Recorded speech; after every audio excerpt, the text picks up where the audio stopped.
C'était un peu long quand même. Hein. La kermesse de Melbourne. Des pilotes replacés. Des restarts qui ne sont pas vraiment des restarts. On finit sous safety car. C'est quoi ça? C'est quoi ça?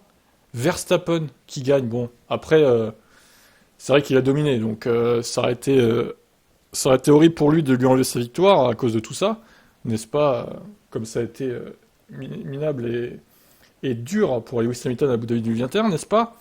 Mais ça aurait pu arriver. Alonso. Alors, Alonso, pour ceux qui ont raté la course, on va essayer de brièvement résumer.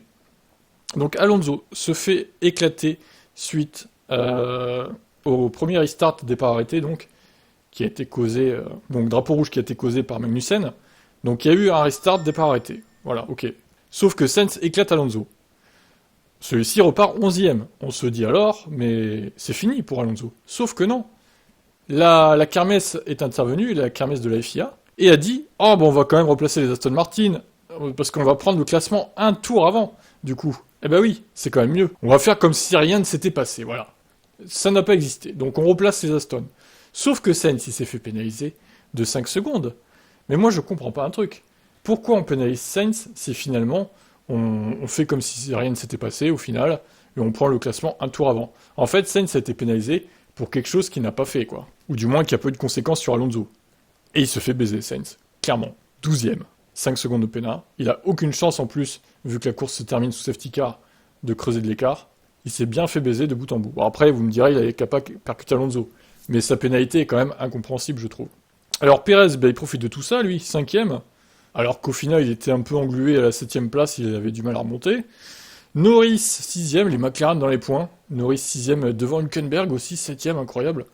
Piastri, 8ème, Joe, 9, et Tsunoda qui marque un point, incroyable. Bon, Bottas, on n'a pas vu de la course.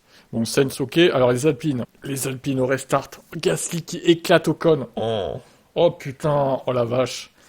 Et on rappelle, hein, Gasly est sous le coup d'un ban à cause des points sur le permis. Alors imaginez si la FIA dit, vas-y, 2 points de pénalité, t'es banni, c'est bon, c'est fini pour toi.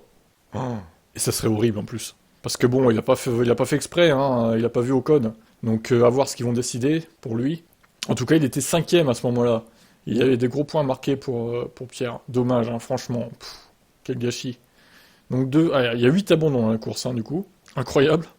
De Vries, Sargent, Magnussen, Russell casse moteur. Terrible. Albon, qui se crache en début de course, il était 6ème, il était tellement bien placé aussi, j'ai pas compris, franchement.